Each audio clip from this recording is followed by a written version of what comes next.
What's up, Fight Tips? My name is Jake Rogers. My name is James Heyman, and we run a channel called Flawless Films. Kill him.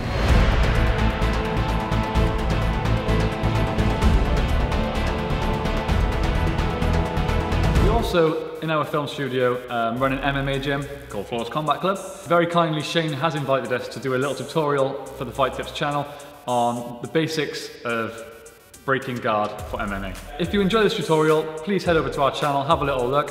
We don't actually do martial arts tutorials, but we do have action videos, filmmaking tutorials, comedy sketches, that sort of stuff. So if you like our style, please head over there and subscribe. Thank you. So Jake is going to step in the cage now and show you how it's done. Alright guys, so I've brought one of my students, Alex Turner, in to help me out with this demonstration. So we'll just get straight to it. So as I said, this is a super basic and super simple way for beginners to pass and break guard. So the first one I'm going to show you, hands on the hips. I'm just going to put pressure, push down with my elbows. I'm just going to push his legs apart.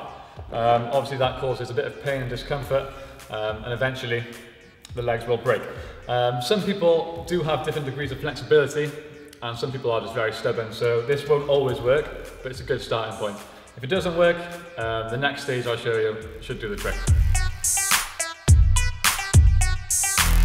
If the first one fails and your opponent's being quite stubborn, they're really good at dealing with pain, maybe they've got a very high pain threshold.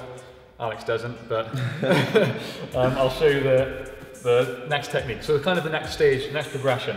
Starts the same. Your hands are putting pressure on the hips, but if they're not breaking when you're putting the elbows into the leg, all you're going to do, move your hips back, put one knee into their butt cheeks, basically.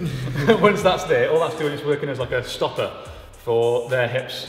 I'm going to pull my body back, stick my hips low, and eventually it's putting a bit of pressure on his calf and causes him to break guard. So one more time, hands on the hips, knee to the inside, sink back, and obviously then I can stay low and pass my guard how I please. A couple of things to think about with both these stages. When you're pushing your arms into someone's guard, you've got to be very careful, because if they know what they're doing, they're going to let your arms sink into their guard. If that happens, you'll whip this leg over my head and lock me in a triangle, maybe go for an armbar or whatever. So you need to be careful, but like I said, these are for beginners to try and break guard. So get used to these different techniques. If they don't work, there's always other ways to break guard. This one, I'm always a little hesitant to teach it, because in BJJ and MMA, one of the golden rules for grappling is don't reach into someone's guard. For obvious reasons, if they know what they're doing, you're going to go straight into a triangle choke, which obviously aren't the easiest things to defend. So I hate teaching beginners to reach into a guard, but this is if you do it correctly, it is a very easy way to break guard. So if I reach into his guard here, my hips are forward, my hips are back and my shoulders are forward. It's very easy for Alex to just lock a triangle in, or punch me in the face, whatever.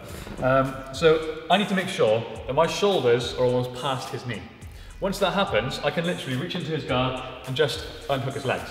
As simple as that, yeah? There's nothing, his feet are just like this behind my back. There's nothing locking that on. If I just push that foot down, it breaks, yeah? Simple as that.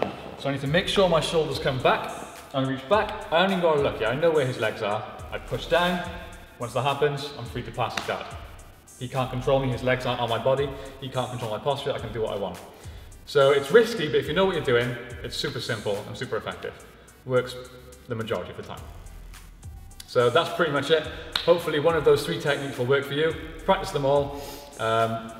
It's important to practice these sort of techniques with different partners as well, because as I said at the start, people do have different pain thresholds, different flexibility levels, and people defend against these things different way.